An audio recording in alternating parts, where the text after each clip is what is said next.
Subscribe to our YouTube channel and press the bell icon to get the latest updates.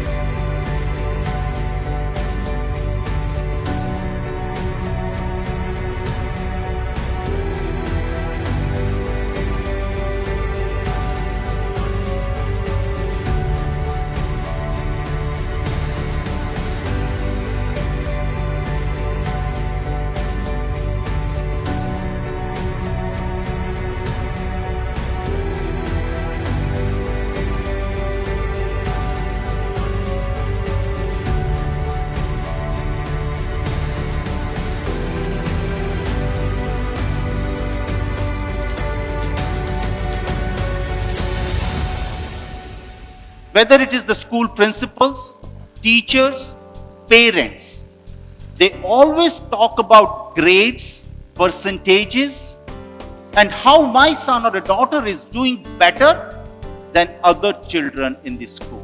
The entire focus is on this. The focus on behavior is very less that how to inculcate a right kind of values in our children. One simple thing, how do we learn to lie? We learn this from our parents. When a phone call comes and we say, tell them then I'm not at home. So behavior, when we talk about, most of you think that you are fully aware what this behavior is. And you as a parent think that we are absolutely giving a right kind of, we are using the best practices so that they can become one of the best students. But we are somewhere wrong. The way we behave, the wife behaves with the husband or a husband with the wife, this is going into the subconscious mind of students and children. So one of the reasons I must tell you that in India we say 0 to 7 years of age is so crucial that whatever I am today or all of you are today is the reflection of 0 to 7 years of age. That means the first school where the child goes is parents.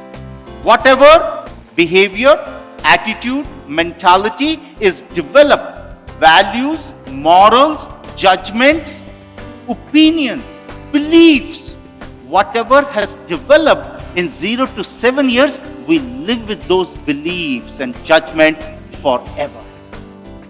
Very rare you would see that it gets changed.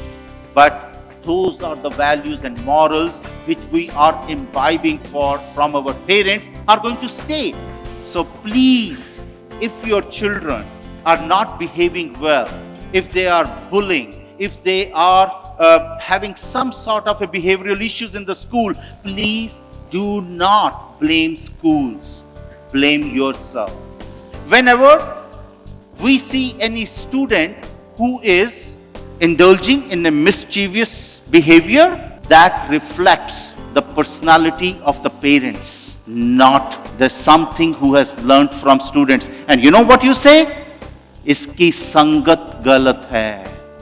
You are not blaming yourself. You don't introspect yourself that where we have gone wrong. You know, the interesting thing which I want to tell you, that nowadays the town planners in USA, they say that there should be a fighting room in the house.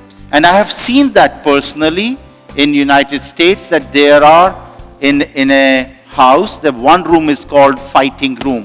Whenever there is a difference of opinion between husband and wife, whenever they have to discuss or argue a particular thing, they never do it in presence of children.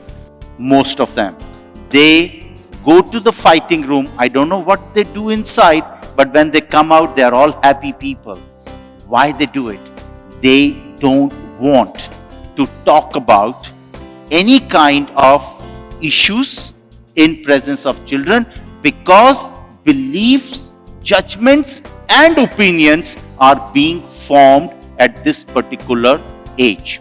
Many of us, what we do basically, is obviously you are bound to have some argument, some heated exchanges, and maybe sometimes one is very dominating, man or a woman, but we know in our society who's more dominating. So in that case, it is difficult to deal.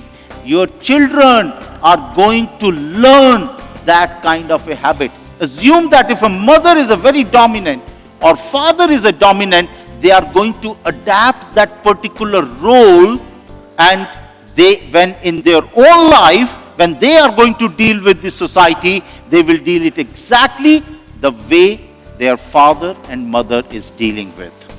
All your actions, your deeds, your interactions among yourself transform and goes to your children. And it is very important that how you deal with your spouse or a partner, it is very important because that goes to your children.